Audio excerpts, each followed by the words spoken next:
statement. I'm going to publish just a portion of it. He was talked to initially,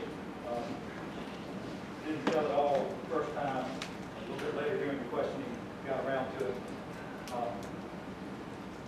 I'm just going to publish some of it. I asked Benji on Sunday morning about 7:30 to 8 to take me to my grandmama's house to see my mother, Teresa Hopkins. We drove over there in Benji's white Honda. I knocked on my grandma's door and she let me inside. She was still wearing her night clothes. We talked a few minutes in her kitchen. I asked her if I could get a little bit of money to help pay for some things with my kids' t-ball. She thought that I wanted the money to buy drugs, and I told her that is not true. She asked me to leave, and I asked her for some Tylenol and something to drink. She gave me what I asked for, and she turned to walk away out of the kitchen. While I was behind her, still in the kitchen, I grabbed a knife. When we got to the hall area, I asked her if I could get a hug. She turned around and looked at me, and I went to put my arms around her, and she pulled away from me as if she did not want to hug me. That hurt my feelings, and I snapped, and I started stabbing her. I stabbed her in the neck a few times. The knife broke off in her neck. Your Honor, you have a photograph of an x-ray of a knife blade, serrated edge up, which was not even discovered until the autopsy. I went back to the kitchen and got a bigger knife and stabbed her in the chest when she was lying on the floor. I went back into the kitchen and put the handle of the broken knife in the trash can. I washed my hands in the sink. I next reached over the top of the refrigerator and pushed the larger knife, causing it to fall behind the refrigerator. I then went looking for money. I found 3 gold rings on her dresser and a jewelry box. I found a bunch of empty pocketbooks and found her wallet in her nightstand. The wallet had $31 and her checkbook in it. I took all these with me. I went back out and got into the car with Benji. I had gotten a text earlier from my mother-in-law, Lois Guyton, about Benji being upset about waiting so long.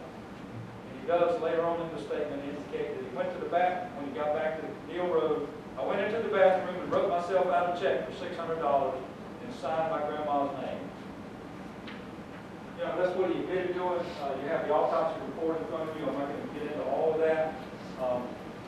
By my count, Your Honor, 39 either lacerations or incisions from knife injuries, including defensive wounds on her hands, wounds in her cheek, wounds in her chin, wounds in her neck, both sides, wounds in her chest.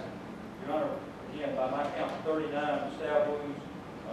Some of the initial ones apparently resulted in a broken knife left in her neck. You also have the picture of the knife behind the refrigerator, which has blood on it, and clearly that knife blade is bent. You can see that in those pictures. Your Honor,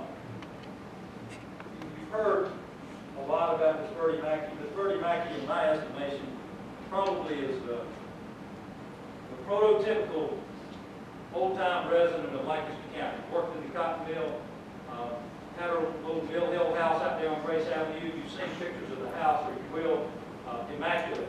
Immaculate for an 87-year-old lady to keep her house and her yard in that kind of condition. From all accounts, meant no harm to anybody. From all accounts, never caused any harm to anybody. And from all accounts, was willing to help anybody who needed a hand. 87 years old, in her bedclothes, in her house on Sunday morning, and came to the end that you've heard described here today. I agree with the sheriff. There's not another case that demands the life in prison more than this one does. Thank you. I want to thank everyone for being here and those who spoke out the other days. It's very difficult for you all, as you want to thank you all for being here. Sorry for the loss. Your families and my thoughts and prayers as you go through this process. On the indictment number 2012 is 29861, so which is an indictment for murder. It was sentenced to the State Department of Corrections for life. And I've contemplated trying to give you some I guess down departure for the plea, for entering a plea today and not with your family, but statement as to how you were able to leave and act as if this was normal. I could not give him anything less than slips, even though you did made a great presentation in less than what I've given. All right.